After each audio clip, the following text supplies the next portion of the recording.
Hi, I'm Monica. My dad was a successful businessman. I always tried to study well to be like him. Ever since I was a kid, I like cycling and spent hours practicing. By the way, this is Wolf, another member of our family. He looks dangerous, but he's actually very well behaved. One day, we went for a walk. A science exhibition was held on a square outside. I was looking at the exhibits, and I suddenly noticed a guy nearby. He was shouting at two crying boys. Wolf saw them too, and broke off the leash. Hey, wait! I ran after him. Then I heard what the guy was saying. He was demanding those children give him money. Wolf ran up to him and growled menacingly. The guy got scared and backed off. Get your rabid dog away from me! I grabbed Wolf and pulled him aside. Meanwhile, the children quietly escaped. When the guy noticed it, he got even angrier. You've ruined everything! He abruptly turned around and left. Wolf stared after him for a long time, growling. A couple of days later, Dad said he wanted to talk. He was very nervous for some reason. Monica, I've been meaning to tell you this for a long time, but I couldn't find the courage to do it. I have a fiancé. Tomorrow she will move in here with her son. I had no words. That was quite a surprise. Although, to be honest, I'd expected for a long time that Dad was dating someone. He was waiting for my reaction. I was silent for a while and then smiled. I hope everything works out for you two. Thank you. That means a lot to me. The next day, I was preparing for the arrival of Rachel and Stefan. That was the name of Dad's fiancé and my new stepbrother. It was crazy. I couldn't believe I was going to have a brother. I had just finished setting the table when they arrived. We heard footsteps in the hallway, and Wolf suddenly bristled and growled. I petted his head. Good boy. What is wrong? What's the matter with you lately? The next moment, they walked into the living room. At first, I noticed Rachel. She turned out to be very beautiful. Then I looked at Stefan and I couldn't believe my eyes. It was the guy I'd run into at the exhibition. Wolf must have smelled him right away, and that was why he growled. Stefan got scared and jumped back to the door. Take him away! I'm afraid of dogs! Dad sent Wolf out into the yard, and we sat down to have dinner. The first time we met, Stefan seemed like an unpleasant guy. I expected him to take his anger out on me, but that didn't happen. Stefan seemed nice, and Rachel looked friendly. Monica, I'm sure you and I will become the best of friends. After dinner, I sat down to finish the model for a school project. After a few hours, I felt sleepy and went to get coffee. When I came back, I froze at the door. My model was lying on the floor, and Stefan was standing next to it, looking upset. Sorry, I just wanted to look at it and accidentally dropped it. I doubted it had happened accidentally, but I did not start a fight. I decided to clear the air. Listen, what happened at our last meeting? Were you really demanding money from those kids? They stole my wallet and I wanted it back. But then you came up and they took off. Stefan sounded very convincing, and I calmed down a little. I only fell asleep in the morning because it took me almost all night to fix the model. A noise woke me up. I left my room and ran into Dad. We went downstairs with Rachel and ran into the living room. Stefan was standing there with a bandaged arm and Wolf was growling nearby. He bit me. I quickly cleaned the wound and dressed it. What? Even though Wolf disliked him, he wouldn't have bit him. He never attacked anyone. Show us the bite. Before Stefan could answer, Rachel put her arm around his shoulders. We're going to the doctor right now. What if you got infected with something? This dog is so aggressive, maybe he should live outside. I stood up for Wolf, but Dad took Rachel's side. Wolf started to live in the doghouse. It was so unfair. He definitely hadn't bitten that idiot Stefan. I came to school feeling upset. My mood got even worse when I found out that Stefan and I were now classmates. He showed up for the third lesson. His behavior infuriated me. He constantly complained about his sore arm and demanded I help him. Yes, he didn't ask but demanded it. After classes, I went to practice on the school bike track. Stefan followed me for some reason and criticized my every move. My best friend, Betty, was sitting on the bench next to me. Suddenly he sat down next to her and started to hit on her. It seemed like he liked her. Maybe that was why he'd come to the bike track? I was right. At home, he started asking me about Betty. You have to help me befriend her. First of all, I don't have to do anything. Secondly, you're not her type at all. I'm sorry, but you don't stand a chance. Stefan's face suddenly changed. At that moment, he had crazy eyes. If you don't help me, you will regret it. A couple seconds later, our parents walked into the room. Stefan instantly turned nice and changed the subject. His acting skills shocked me. What was that? A little later, I was going to the kitchen when I accidentally overheard Dad talking to Rachel. She was asking him for money for the wedding dress. She wanted a huge amount of money, but Dad gave it to her right away. At that rate, Rachel would completely ruin him. I woke up at night because I felt that someone else was in my room. I opened my eyes and saw a man sitting on the edge of my bed. He was wearing black clothes and his face was hidden by a deep hood. He was laughing. It looked really creepy. I screamed.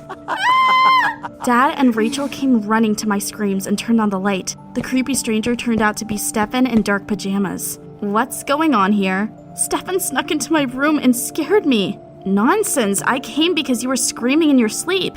In the end, Dad believed him. He and Rachel thought I just had a nightmare, and everyone had left. I locked the door from the inside but couldn't fall back asleep. I couldn't understand why Stefan had done it. The next day, I tried to avoid him at school. As luck would have it, he was constantly hanging around. He came up to Betty and smiled at me creepily while no one else could see it. During the break, I told my friend about what had happened at night. My stepbrother is a real madman. I'm afraid to live with him. Betty suggested we go to the movies after school to get my mind off things. We tried to slip away unnoticed so that Stefan wouldn't follow us. However, he appeared in the cinema literally 5 minutes after us. He probably followed us. At first, I wanted to turn around and leave, but then I changed my mind. He wouldn't ruin my evening. You know, I wish I'd left after all. Betty and I sat next to each other, and he sat right behind me. At some point, Stefan started pulling my hair. You're in the way, I can't see anything because of your stupid hair. I moved to the next chair, but Stefan moved too. You're in the way again. Was he kidding me? I moved even further away, and that idiot sat behind me again. Suddenly, I heard a strange sound. Next second, strands of my hair fell to the floor. Damn it was my hair! I turned around and saw a pair of scissors in Stefan's hands. I touched my head and almost burst into tears. He had cut off several large strands. Are you crazy? People were beginning to stare at us. Betty grabbed my arm and led me away. I spent the rest of the day crying at her house. I'd been growing my hair for years. I came home late. I immediately went to Dad and told him what Stefan had done. At first, he seemed to feel sorry for me, but then he suddenly frowned. Don't lie to me. I didn't understand anything. What did he mean by that? Rachel and Stefan suddenly came into the room. Like I said, it was her friend Betty. She was jealous of Monica's long hair, so she cut it off. Monica is trying to protect her friend and make me look like the bad guy. I was stunned by his shamelessness, but the worst thing was that Dad believed him and not me again. A little later, Stefan and I bumped into each other in the corridor. He looked at me and grinned nastily. I couldn't stand it any longer. I grabbed his arm and tried to pull off the bandage. I will prove to everyone that you are a liar. Stefan resisted, and we almost got into a fight. Dad and Rachel came running to the noise. They separated us and noticed that the bandage had almost fallen off. There was no bite mark on Stefan's arm. I told you he made it up. Wolf didn't bite him. I saw the wound myself. The ointment the doctor gave us simply worked quickly. Yeah, sure, like I'd believe it, but Dad did. Not right away, but Rachel managed to convince him. The next day, I got a fashionable haircut at a salon. It looked so cool I even liked it. When I got home, I heard voices in the living room. Rachel was talking to my brother. I crept to the door and listened in. Be patient. We won't have to wait long. After the wedding, we will get our hands on all of his money. I almost screamed with indignation. I knew Rachel only needed his money. I did not keep quiet and told my dad about the conversation I'd overheard that very evening. Unfortunately, Rachel was there and immediately intervened. Monica, why are you saying these horrible things about me? You're hurting my feelings. Can you guess whose side Dad took? When he stood up for Rachel, I wasn't surprised anymore. That evening, Stefan came into my room and started threatening me. Quit standing in our way. If you keep snitching on us to your daddy, we'll get rid of you. At that moment, I felt really scared, but I plucked up the courage and decided to act. Those two were definitely up to something. I wanted to find out what it was. I waited until everyone had left and snuck into my parents' bedroom. I searched Rachel's things but didn't find anything interesting. I'd almost lost hope when I suddenly came across an envelope. Inside was a receipt for a wedding dress. It seemed she'd spent much less money than Dad had given her. What had Rachel spent the rest of the money on? There was also a business card of some clinic in the envelope. All of a sudden, I heard footsteps in the corridor. Damn it. Rachel must have come back earlier than expected. I quickly hid under the bed, and she came into the room.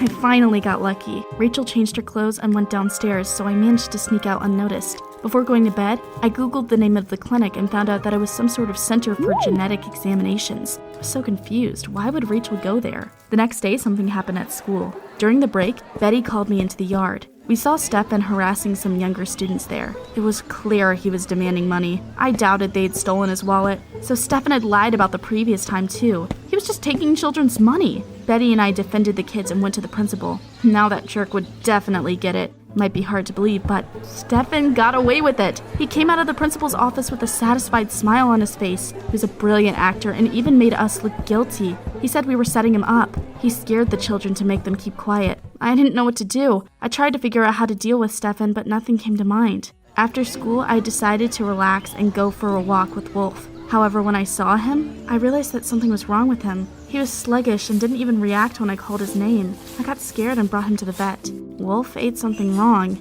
It almost looks like he was poisoned. While they were treating Wolf, I remembered seeing Stefan next to the dog food not long ago. Maybe he'd put something in it. I ran out of patience. Now I would definitely put him in his place. I was going to expose him. But as soon as I got home, I realized that something bad had happened. Dad, Rachel, and Stefan were sitting at the table with stony faces. Monica, you should sit down. Rachel, maybe we shouldn't. It won't change anything anyway. I looked at them and didn't understand what they were talking about. In the end, I sat down at the table. I knew your mother. Before she married your dad, she dated another man. Long story short, Monica, you're not your dad's real daughter. I felt like I had been hit over the head by something heavy. I jumped up from my seat. You are lying! You and your crazy son made everything up to get rid of me! Rachel sighed and shoved the results of a genetic examination at me.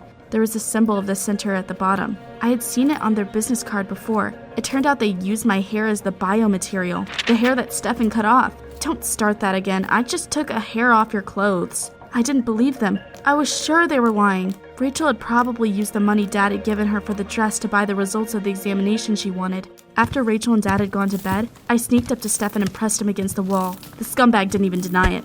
I warned you. We'll get rid of you first, then your dad, and then we'll get all your money. I was horrified. Those two were definitely nuts. I realized too late that I needed to record Stefan's confession. The next day, the school announced that a cycling race would soon take place. I was on the school team and had to participate. I was in such a terrible mood. I didn't want to do that, but I had to. During the break, I saw Stefan terrorizing children again. This time, I didn't repeat my mistake and filmed everything on video.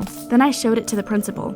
After that, Stefan couldn't talk his way out of it. The principal called our parents. Rachel tried to protect her son, but I showed her and Dad the video. Dad was very surprised. It's so weird. Stefan is such a nice guy, but in the video he acts completely different. I took advantage of his confusion and took him aside to walk. Rachel tried to stop me, but this time Dad listened to me. We locked ourselves in an office, and I once again told him about everything. Dad looked confused and promised to think about my words. Well, at least some progress had been made. The next morning, the participants of the cycling race came to the start line. I was getting ready when Stefan suddenly appeared next to me. He was grinning nastily as always.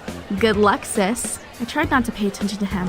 A crowd of fans had gathered around us. At some point, I noticed that Betty was trying to reach me. It seemed like she wanted to say something, but then the horn sounded. I took off and was soon ahead of everyone. At first, everything was going well, but then a slope appeared ahead. I was cycling down it, and suddenly realized that I couldn't slow down. The brakes weren't working. I panicked and tried to stop the bike with my feet, and the world suddenly started spinning, and I fell. It really hurt. A bunch of people crowded around me, and an ambulance arrived and took me to the hospital. The doctor said that I was lucky to get off with abrasions and bruises. After a while, my dad ran into the ward looking worried. What happened? I just got a call. I didn't understand what happened myself. Everything was explained by Betty. She came in soon after Dad. Stefan, cut your brakes. I saw everything and wanted to warn you, but it was too late. Dad was horrified. Betty confirmed everything I had told him earlier. He grabbed his head. I'm such a fool, daughter. I'm sorry. We decided to do another genetic examination. Dad also brought our dog food to a laboratory for testing. Rachel, of course, did not know about that and was preparing for the wedding without a worry in the world. Soon the results came. It turned out that my dad and I were related, and the food really had been poisoned. That same day, Dad broke off his engagement with Rachel and kicked her out of the house. She was shocked and tried to justify her actions. Darling, you've got it all wrong. Of course no one listened to her anymore. I filed a police report on Stefan for the damaged brakes. Later, we heard rumors that he had been sent to therapy. Dad decided that living without a wife wasn't that bad. Having me and Wolf, who was very loyal, was enough. By the way, Wolf moved back into the house. After all, animals have amazing intuition. They can sense good and bad people right away.